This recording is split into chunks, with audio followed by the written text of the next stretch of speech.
The 1976 Games were an attempt to bring Denver to the world stage. This was very unique, though, of course, because it never actually happened. The Winter Olympic Games were recruited and promoted by a very small number of people who just assumed that the public would love the idea. They were saying, there's hardly any snow here, and we don't want it in our backyard. This is a 10-day event, and I think it's wrong to think that it represents a very major threat. When you have the chief elected official of the state saying it's too late for the people to have anything to do with how their taxpayers spent, maybe that moves beyond smug. And that election then becomes the focal point of the fight over the Olympic Games and the future of Colorado. You got to understand the history, but you got to understand what's different today. I still believe this is the greatest winter sports area in the world that's yet to host an Olympic Games.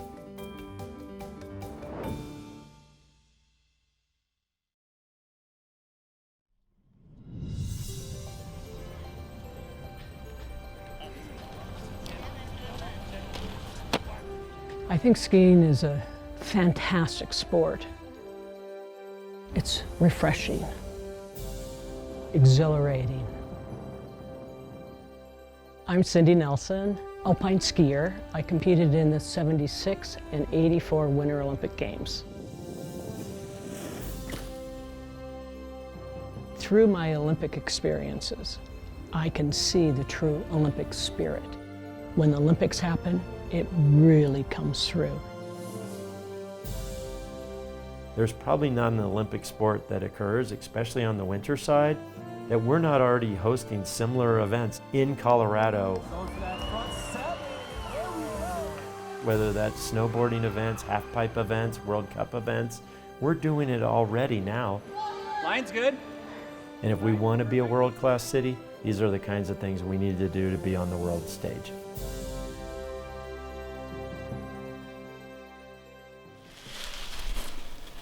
This is really cool, I think. The 1976 Games were an attempt to bring Denver to the world stage.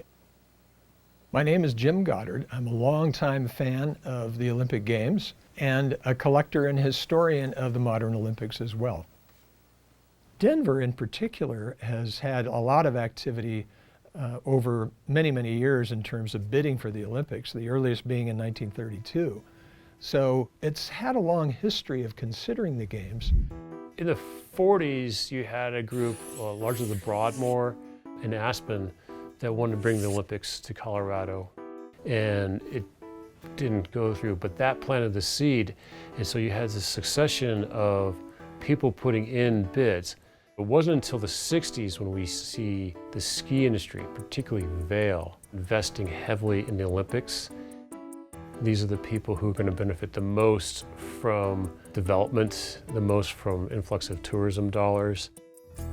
Governor Love, a Republican governor of Colorado, he sees this as an extension of his policies of selling Colorado. The Olympics we're starting to see as an economic boon to the state, as a way to increase money flowing into the state, increase tourism, increase business. And so that synergy between really the ski industry and politics is really what kind of combined to get the Olympic bid going in the late 1960s. A bid for the Olympic Games can be somewhat complicated. This is a tremendous international event in which you're basically creating world championships for multiple sports all at the same time in the same place. What does it take to build a venue for a bobsled or a luge or for a cross-country track? What hotel rooms are available? Where will the Olympic Village be? What about transportation to Denver? How easy is that? There were designers that had to put together a theme and a presentation book to the International Olympic Committee. So these were the data books that were given to the International Olympic Committee as part of the Denver bid. I'm Dr. Michael Childers. I'm an environmental historian of the American West at Colorado State University. What you're going to find in here are a lot of photographs an overview of the city and its arts. So it's a snapshot of Colorado writ large and how it would sell itself to the world. The West, the Wild West, something unique, very American. And of course, they made films to show off Denver and the mountains.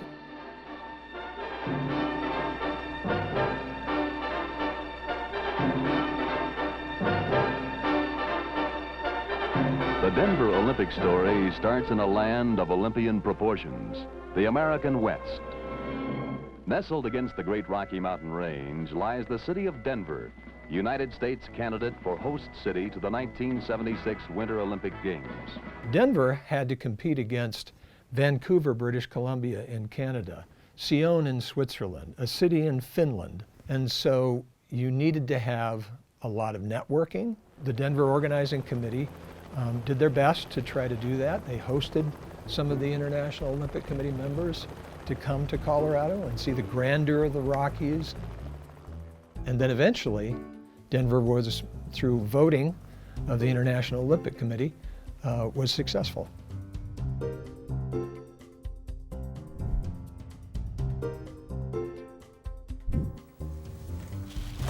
This is kind of cool. It's in great condition. One of the most important pieces of revenue that goes to an Olympics is retail sales. So there was this group of people who were beginning to position themselves to be able to sell items associated with the Denver Olympics. Here's a bolo tie. This is an ashtray with, a place where you can put your cigarette butt or your stogie. It really speaks to that period. This is significant because this is the closing ceremony of the Sapporo Games, and you can see the Japanese flag, the Greek flag, and then the United States flag, because that was where the next Olympics, the next Winter Olympics, were going to be held. And it says, "We meet next in Denver, '76. So everyone was planning on an Olympics in Denver. Everything about having an Olympics on home soil was really intriguing. We would have had some advantages on our side. The slopes here are great for my type of skiing. We're on home soil, we have a home crowd, we're in our natural time zones, what our bodies like, I do remember that I was kind of excited about it to start with.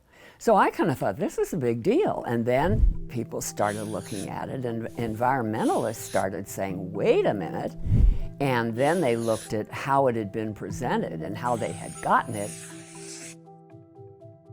The announcement of the games comes as a complete surprise because it had been recruited and promoted by a very small number of people who just assumed that the public would love the idea of the Olympic Games. I believe that the Governor Love, and Mayor McNichols were really wanting this community to thrive. They wanted to put Colorado on the map, but it was setting themselves up for some mistakes and perhaps some embarrassment as well.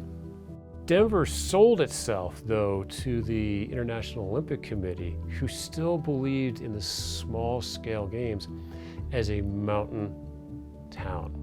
Yeah, so this is a photograph taken from City Park, looking west towards the mountains. And this photograph in particular really sold Denver as a Winter Olympic venue. It gives the impression that Denver is a city in the mountains as opposed to on the plains. Denver was still a fair piece away from skiable terrain. This was going to force the Olympic Committee to build ski areas much further away from the Olympic Village than they had ever been before. So this is Mount Snicktow, which was the proposed venue for the men's downhill, the women's downhill, and the men's giant slalom. These were the proposed courses that they would have cut down the mountain, and then the proposed ski lifts, 2 of them. But it was deemed to be too windy on the top and not a good enough terrain for long-term skiing. Both the Forest Service and the International Ski Association deemed it unviable, and they moved on to other venues. Winter Park was suggested, Steamboat was suggested. Steamboat was way too far. Winter Park was too high in elevation, and then there was Vail. But Beaver Creek and Vail are several hours away from downtown Denver, and this is really going to stretch the idea of what the Olympics is as a small village well beyond what was really acceptable by the IOC.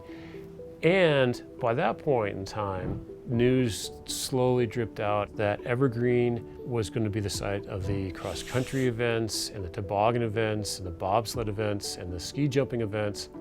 And in fact, the cross-country ski course was supposed to be routed right through the gymnasium of the high school. So the people in Evergreen create a group called Protect Our Mountain Environment, or POME, P-O-M-E. A lot of the organizers were really incensed that this was being done to them instead of with them. Like, they had never been asked, do you want to have the Olympic Games? And they were saying, there's hardly any snow here, and we don't want it in our backyard. And all these places that, oh, we're going to have this here and this here, they were saying, we don't want it, we don't want it. That sort of anger then led to questions about how much is this going to cost and who's going to pay for it. The United States at that time was one of the only countries, maybe the only country, that didn't have the federal government backing the Olympics. So local taxes would need to be used. The total budget, which is fascinating to look at, I think is around $13,700,000. State and local sources, only $350,000. Not a huge part of the revenue budget, but significant in its representation of the support of the games. Colorado has been a very tax-adverse state from its inception in the 19th century. And the Olympic Games are not cheap, just because it's really expensive to build new stadiums, new hotels, new venues, and then host people. If that wasn't bad enough, there actually also was, we didn't know what the final price tag was going to be. So that mistrust, along with not wanting to see the complete, development and ruination of their mountain home and their environment, kind of coalesced into this righteous anger. This is a 10-day event, and with not all that number of people involved.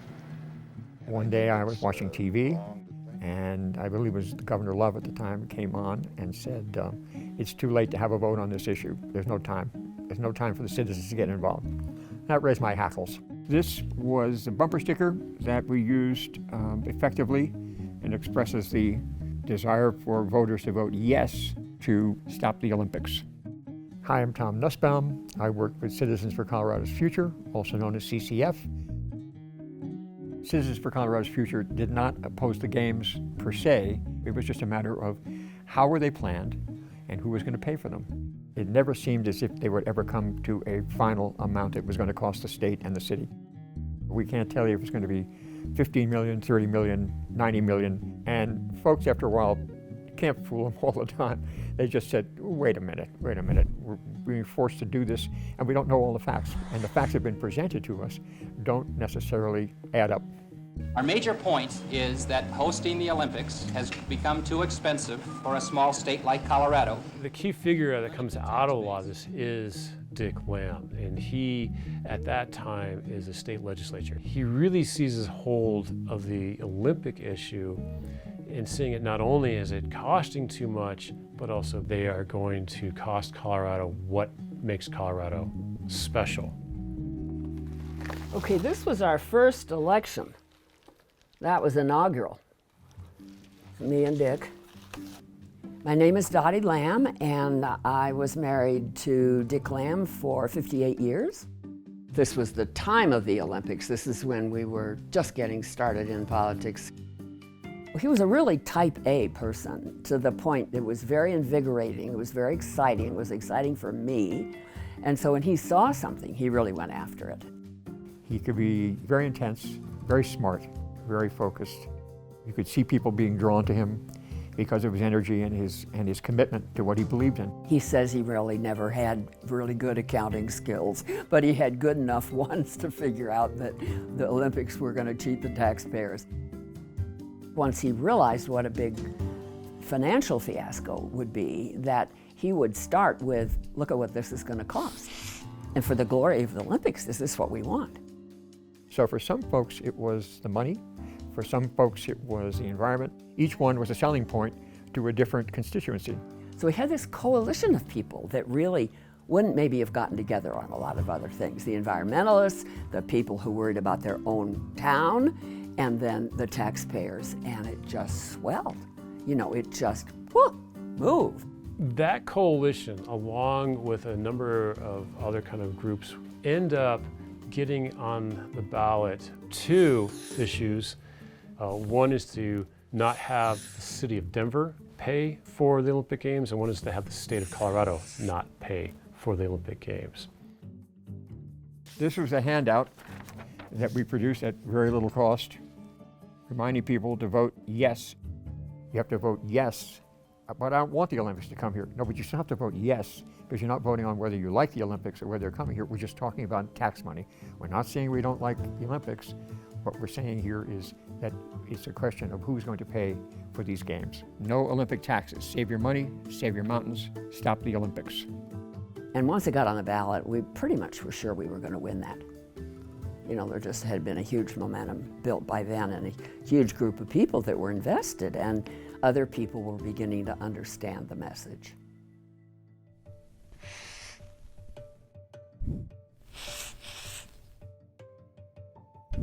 There was a goal to accomplish, and it was then accomplished. The other things that we were all involved in, whether it was anti-Vietnam, whether it was pro-feminism, whether it was the environmental movement in general, it kept going on, and they have to keep going on. So I think there was a sense of accomplishment that those other movements didn't give. Just happy as could be. You don't get a 60-40 vote unless folks had really understood what the issue was, and the yes and no thing could be confusing. So we felt as if all our efforts had been justified, and that the people had spoken. They had spoken overwhelmingly that this was not a good idea. Okay, now there's something in the back here that oh, here we are. I love this picture. So this is a photograph of the supporters' victory ceremony location. They're promoting Coloradans for the 1976 Olympics and light the Olympic torch. And a lone woman holding a couple of balloons, looking at the chalkboard and realizing that the dream was gone.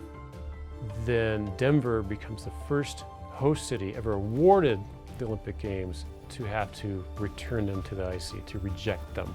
And it remains true through today.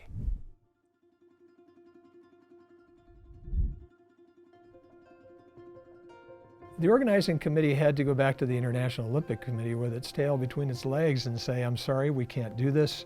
You've got to find somebody else to do it. They went back to Innsbruck, which had hosted the games in 1964.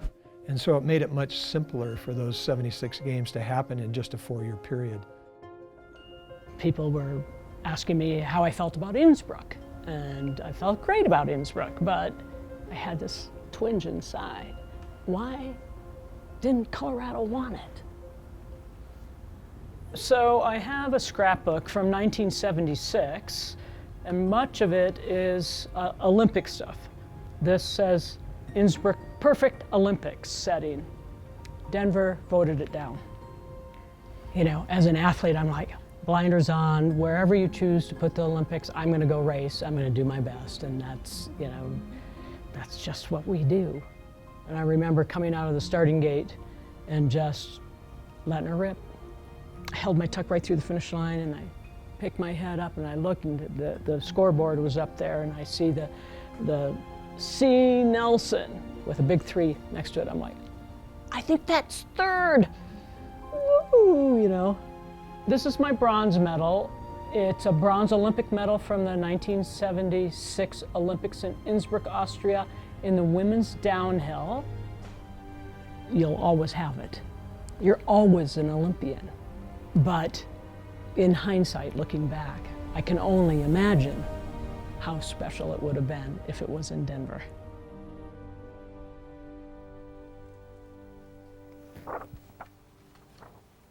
Could the Denver 76 Olympics happen?